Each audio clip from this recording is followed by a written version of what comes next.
Ay, meron pare, may sipit ay. Ayan. Ay, meron nga. Tatlo. Apat. Ayos guys. Oh, isa. Dalawa. Tatlo. Apat, lima. Yan, good morning po mga kaisla. Pare, bakas nito. So, bali matagal-tagal po kami hindi nakapagtaan ng trap. Simula pa nung bago bumagyo. So, dito. Ngayon na lang po ulit kami naglagay. Bali, kahapon ng hapon ito nilagay at papunta rin namin dito. Medyo mababaw na yung tubig guys. Isang trap lang pala ito guys. Ano lang? Dragon fish trap lang to. Bali, ito yung bago. So na-try na din namin ito nung nakaraan. Hindi naman kami napaya dahil medyo marami din kaming nahuli dito sa dragon fish trap na to. Ayan guys, papandawin ko muna. At sana ay maraming laman. Ayan guys, nung nakaraan nagtaan kami dito ay hanggang liig. Sobrang lalim. So dito rin namin nilagay sa spot na to. At nakarami din kami ng alimango dito.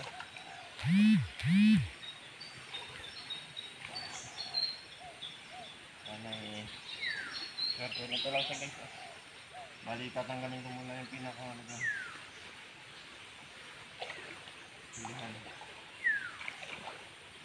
Pinakang kaduluduluhan ba?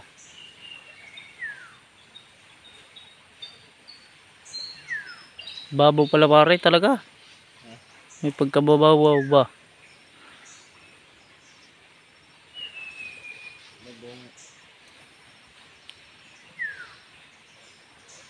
Babaw na babaw.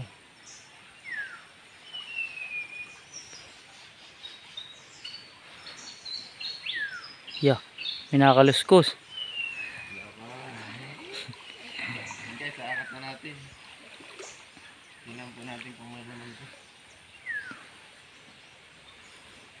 Sana po ay jack ba tayo kahit pang ulam lang.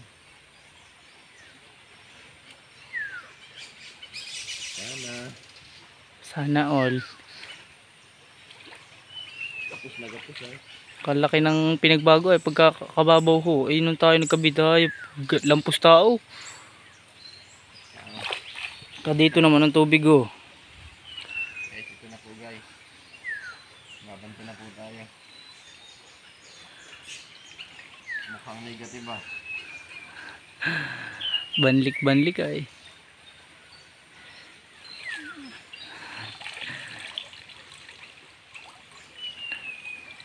Aray mo. Magaan guys. Ang iba katog ko.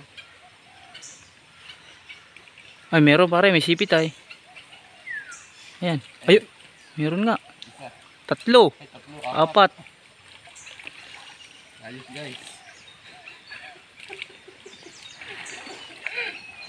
Ayos. Apat. Apat na piraso. Tumili sa akin ang liwanag. Tara. Ito na. Sinilas mo pare. Ay, ben pala eh. Tayo sa maliwanag. Maliwanag ba?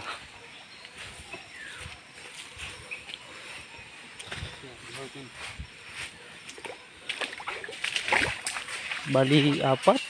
Ayos guys. May matatalian din tayo. Oh. Ayan na. 5. 5.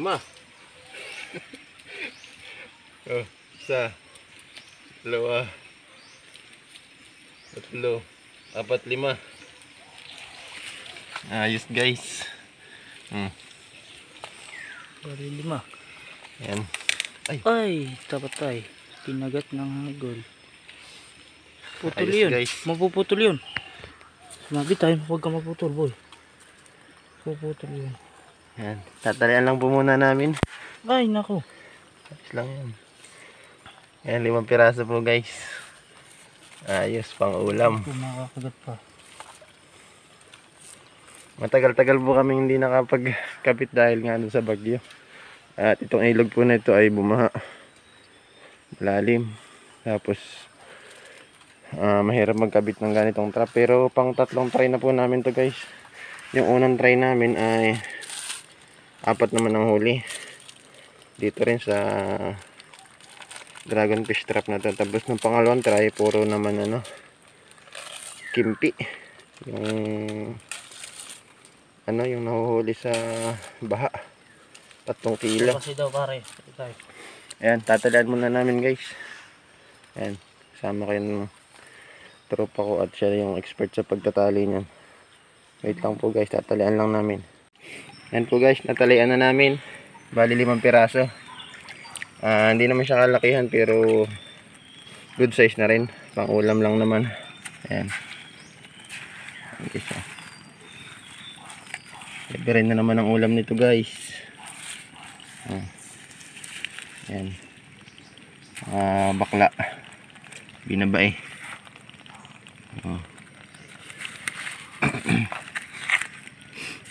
Ayan po guys. Isang trap lang yan. Libre na naman ang pang-ulam. Halika isla. Ayan. Wala po muna kami benta ngayon dahil pang-ulam lang talaga yung sinadya para dito sa isang Sinid ko na pare. dragon fish trap.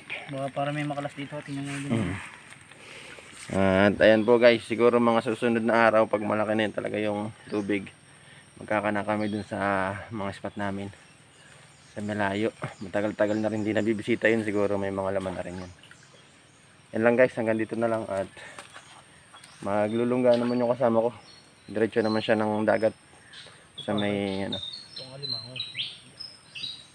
sa may kabilang spot. Ayan, hanggang dito lang po guys. Bali may huli pala siya kahapon sa lungga. Nasa isang kilo na para? 1 kilo lang. 1 kilo. At naibenta rin niya. Sa pag maliit kasi ang tubig ay paglulungga ang dito. Siguro kulang 1 kilo rin naman. Ayos. Pang ulam na. Libre na ulam.